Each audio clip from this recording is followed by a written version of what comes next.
Hello fifth class. आज हम अपना लेसन नंबर 18 करने जा रहे हैं, जिसका नाम है looking up a dictionary. Dictionary क्या होता है आपको पता है?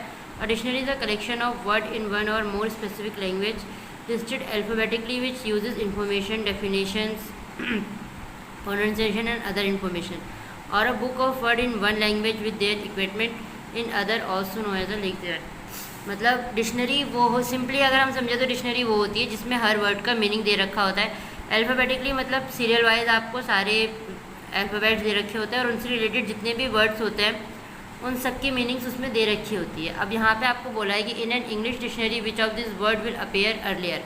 अब एक इंग्लिश डिक्शनरी में पहले के टाइम में कौन से वर्ड्स थे वो आपको बताना है। जून और जुलाई, तो जुलाई था, ठीक है। हैन और हेयरिंग, तो हैन। होली और दिवाली, तो दिवाली। टेलीविज़न और टेलीफोन में से कौन सा था पहले? तो टेलीफोन। लंच और डिनर, डिनर।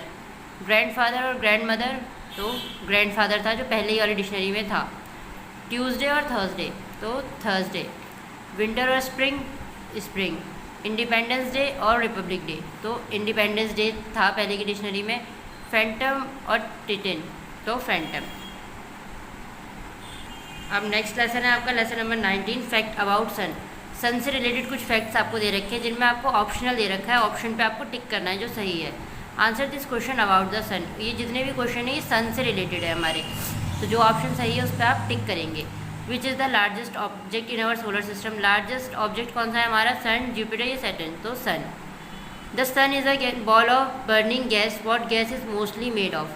जो पता है सबको कि गैस से बना हुआ है हमारा जो सूरज है, तो कौन सी गैस ज़्यादा बनती है? तो हाइड्रोजन, ऑक्सीजन या हीलियम, तो हाइड्रोजन।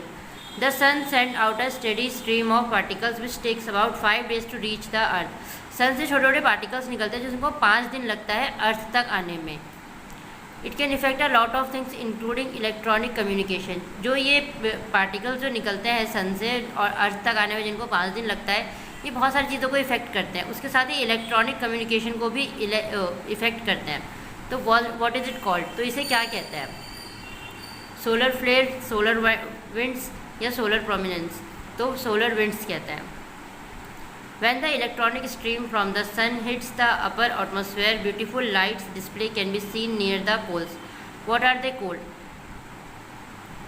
जब कोई इलेक्ट्रॉनिक स्ट्रीम जब निकलती है, जब हिट करती है सन को, तो एक लाइट निकलती है एटमॉस्फेयर में प्यारी सी, उस लाइट को क्या कहते हैं? तो सन स्पॉट्स, पोलर लाइट या नन ऑफ दिस, तो पोलर लाइट कहते हैं उसको। The sun gravity hold the planets in their body. जो सन की ग्रेविटी है उसने होल्ड करके रख रखा है सारे ऑर्बिट्स को, तो ट्रू फॉल्स है, ट्रू है या फॉल्स है? तो ट्रू है ये। A solar eclipse occurs when. Solar eclipse कब होता है? जब the moon comes between the sun and the earth. जो सोलर इक्लिप होता है वो कब होता है ये बताना है हमें। The moon comes between the sun and earth, the earth come between the sun and moon, which, तो ये दो ऑप्शन दे रखे हैं कि तब होता है जब सन मून सूरज और धरती के बीच में आता है, या जब होता है जब सूरज और धरती के बीच, सूरज और चांद के बीच में धरती आती है। क्या दे रखा है कि the moon comes between the sun and earth. जब चांद सूरज और धरती के बीच में आता है तब होता है इक्लिप, या जब अर्थ सन और मून के बीच में आती है तब होता है। तो ये तब होता है जब सन और अर्थ के बीच में मून आता है, ठीक है। तो इस पर टिक करेंगे। Which planet revolves around the sun the fastest. कौन सा प्लैनेट है जो सबसे ज़्यादा रिवॉल्व करता है फास्टेस्ट सन के अराउंड? तो मरकरी, जुपिटर या मार्स, तो मरकरी है। ये आपका लेसन थे दोनों, जो आपको अपनी कॉपी में करने हैं साफ साफ, और PDF बना के सेंड करनी है इनकी, और इन लेसन्स को याद भी करना है आपको, क्योंकि अब आपका जो आगे ड्यूटी होंगे या टेस्ट होंगे उनमें आपके ये लेसन्स आएंगे। ओके बेटा, बाय।